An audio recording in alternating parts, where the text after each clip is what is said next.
अल्हम्दुलिल्लाहि रब्बिल आलमीन वस्सलातु वस्सलामु अला सय्यिदिल मुरसलीन अम्मा बाद फ़अऊज़ु बिल्लाहि मिनश शैतानिर रजीम बिस्मिल्लाहिर रहमानिर रहीम अस्सलामु अलैकुम व रहमतुल्लाहि व बरकातुहू। प्यारे बच्चों, आज हम क्लास 2 की इंग्लिश कोर्स बुक के यूनिट नंबर 1 के क्वेश्चन आंसर्स पढ़ेंगे। उम्मीद है कि आपके पास कापी, किताब, पेंसिल वगैरह मौजूद होंगे। अगर नहीं है तो जल्दी से ले लीजिए। अब अपनी किताब से यूनिट नंबर 1 का क्वेश्चन आंसर वाला पेज निकाल लीजिए। प्यारे बच्चों, आज के इस लेक्चर से हमें जो स्टूडेंट लर्निंग आउटकम्स हासिल होंगे वो आपको बताए देते हैं। Number 1, knowledge about sea life. हमें समुंदर की ज़िंदगी के बारे में पता चलेगा कि समुंदर में जो एनिमल्स होते हैं वो अपनी लाइफ किस तरह गुजारते हैं। Names of sea creatures. समुंदर के जो जितने भी जानदार हैं उनमें से काफ़ी सारों के हमें नाम भी पता चल जाएंगे। प्रोनंसिएशन ऑफ डिफ़िकल्ट वर्ड्स, और मुश्किल अल्फाज की अदायगी का भी पता चलेगा। मीनिंग्स ऑफ डिफ़िकल्ट वर्ड्स, और मुश्किल अल्फाज के मीनिंग्स भी हमें पता चलेंगे। ट्रांसलेशन ऑफ ईच लाइन, और लाइंस की ट्रांसलेशन भी पता चलती रहेगी साथ साथ। और understanding about question and answers, और क्वेश्चन आंसर्स के बारे में भी आगाही हासिल होगी कि क्वेश्चन में क्या पूछा जा रहा है और हमने आंसर किस तरह आगे से बयान करना है। प्यारे बच्चों, आज का लेसन बहुत ही इंटरेस्टिंग और आसान है। आपने इसे लास्ट लाइन तक बहुत तवज्जो और ध्यान के साथ सुनना है, और इस तरह अगर आप इस बात पर अमल करेंगे तो इंशाल्लाह आपको आज का लेसन बहुत जल्द समझ आ जाएगा। प्यारे बच्चों, ये वो पिक्चर्स हैं जो आपको लेसन 1 और 2 में भी हमारा जो लेक्चर 1 और 2 था उसमें भी दिखाई गई थी। उनको बार बार दिखाने का मकसद ये होता है कि आपको इन एनिमल्स के फीचर्स के बारे में, इनके बॉडी स्ट्रक्चर के बारे में पता चल जाए, आपको इनके नाम्स, इन सब के जो डिफरेंट नेम्स हैं वो पता चल जाएं, और इनकी फ़िज़ीक किस तरह है, इनका बॉडी स्ट्रक्चर किस तरह है, आपको ये चीज़ें पता चल जाएं। तो आपको क्रैब भी एक्सप्लेन किया गया है, फ़िश, सील, डॉल्फिन, शेल्स तो आप वैसे भी देखते रहते हैं, octopus, killer whale, shrimp, sea horse, starfish, sea turtle, और ऑस्टर श्रिम्प, और पेलिकन, स्क्विड। ये वो डिफरेंट एनिमल्स हैं जिनका कंसर्न जो है वो सी लाइफ के साथ है। वो समुंदर के अंदर अपनी ज़िंदगी गुजारने वाले हैं, और इसके बारे में आपको आगाही भी दी गई थी आपके प्रीवियस लेक्चर्स में। तो प्यारे बच्चों, आज का जो हमारा मेन टॉपिक है वो है क्वेश्चन आंसर्स। तो प्यारे बच्चों, आपको मैं आसानी के लिए क्वेश्चंस की रीडिंग भी कर दूंगा, और आपको मैं साथ साथ याद भी करवाता रहूँगा कि हमने स्टैंज़ा 1 में और स्टैंज़ा 2 में क्या क्या पढ़ा था। उसी से रिलेटेड क्वेश्चन हैं। वो स्टूडेंट्स जिन्होंने हमारा लेक्चर 1 और 2 जो है, जो आपका स्टैंज़ा 1 और 2 था, इंतहाई तवज्जो और ध्यान से सुना होगा, उन्हें इनके क्वेश्चन आंसर ऑलरेडी मौजूद होंगे। और वो स्टूडेंट्स जो किसी रीज़न की वजह से लेक्चर 1, 2 नहीं सुन सके, आज फिर क्वेश्चंस के साथ साथ जो आपका स्टैंज़ा 1, 2 है उसको भी हल्का हल्का रिवाइज़ करवा दिया जाएगा, ताकि वो बच्चे जो लेक्चर 1, 2 को अटेंड नहीं कर सके किसी भी वजह से, वो भी उस चीज़ को, जो मेन कंसेप्ट है, उसको काफ़ी हद तक बेक कर लें।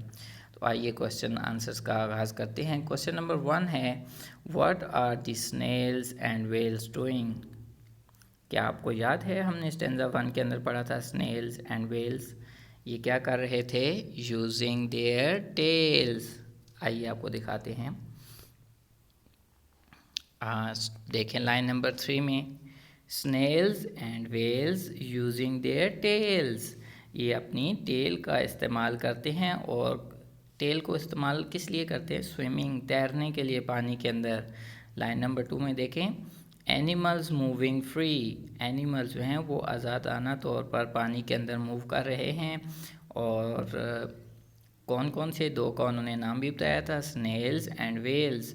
और इनका जो ख़ास बात उन्होंने बताई है कि इनकी जो मूवमेंट होती है वो अपनी किस चीज़ की वजह से करते हैं? Using their tales.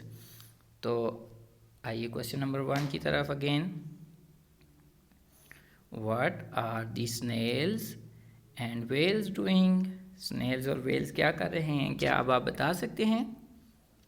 Yes, snails and whales are using their tails for movement, क्योंकि पानी के अंदर उन्होंने हरकत करनी है, मूवमेंट करनी है।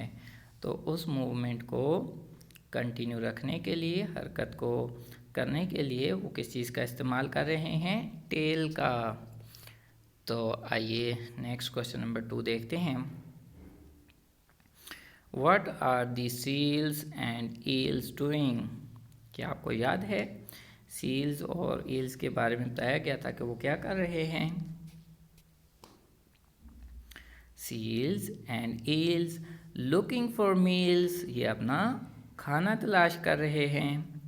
लाइन नंबर 5 में देखें, लाइन नंबर 5 में seals and eels looking for meals, ये अपना दोनों अपना खाना तलाश कर रहे हैं। Question number 3, what are the catfish and flatfish doing?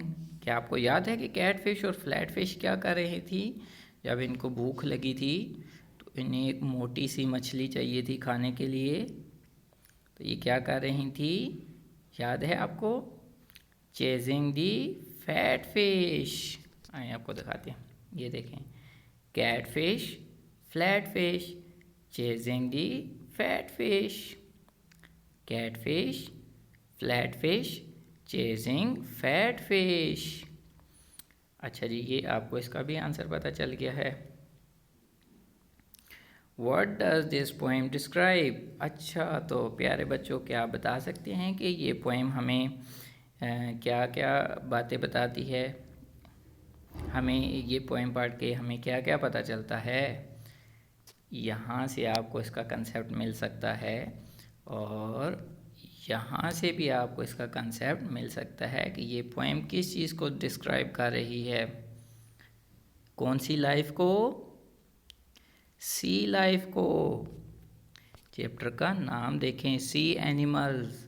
C animals, समुंदर के अंदर जितने भी एनिमल्स हैं उनकी लाइफ को डिस्क्राइब कर रही है कि वो कैसे समुंदर के अंदर ज़िंदा रहते हैं।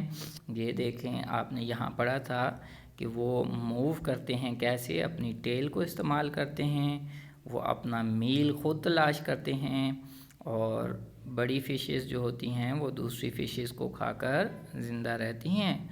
और समुंदर के अंदर मूविंग फ्री, ये all the time freely move करते रहते हैं। आपने ये भी पढ़ा था ये कैसे मूव करते हैं? Using their tails. तो आपने, ये थे आपके क्वेश्चंस और साथ साथ आपको इनके आंसर्स की भी डिस्क्राइब किया गया है आपकी आसानी के लिए। तो आज का जो आपका लेक्चर था बेसिकली वो क्वेश्चन आंसर्स के बारे में था कि क्वेश्चंस आपको पढ़ के बताए जाएं कि क्वेश्चंस क्या हैं, इसमें क्या पूछा जा रहा है और इससे कंसर्निंग आपने किस तरह आंसर्स करने हैं। आंसर्स प्यारे बच्चों आपको वाइट बोर्ड के ऊपर लिखवाए नहीं जाएंगे, क्योंकि creative mind, you must have to be creative mind.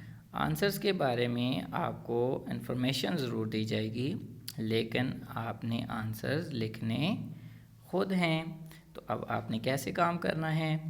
आपने अपनी नीट कॉपी के ऊपर डेट डाल के, आज का डे डालकर, एक साइड पे डे लिखना है, एक साइड पर डेट लिखनी है। क्वेश्चंस आंसर दी क्वेश्चंस लिख के, और इसी तरतीब से क्वेश्चन नंबर 1 लिखना है, फिर उसका आंसर, क्वेश्चन नंबर 2 फिर उसका आंसर, क्वेश्चन नंबर 3 उसका आंसर, क्वेश्चन नंबर 4 और उसका आंसर। ये आपके हैं क्वेश्चन आंसर्स। और उम्मीद है कि आज आपको पोएम भी अगेन रिवाइज हो चुकी होगी। और नेक्स्ट टॉपिक है आज का होमवर्क। तो होमवर्क ऑलरेडी मैं आपको बता चुका हूँ। आज का होमवर्क क्या है? Write answers of all questions on your neat copy. ये था आपका आज का होमवर्क। प्यारे बच्चों, उम्मीद है कि आपने आज का सबक इंतहाई तवज्जो और ध्यान के साथ सुन लिया होगा। अल्लाह पाक आपका हाफ़ज़ा मज़बूत बनाए। इंशाल्लाह नेक्स्ट वीडियो में नेक्स्ट टॉपिक के साथ हाज़िर होंगे। तब तक के लिए अस्सलामु अलैकुम व रहमतुल्लाहि व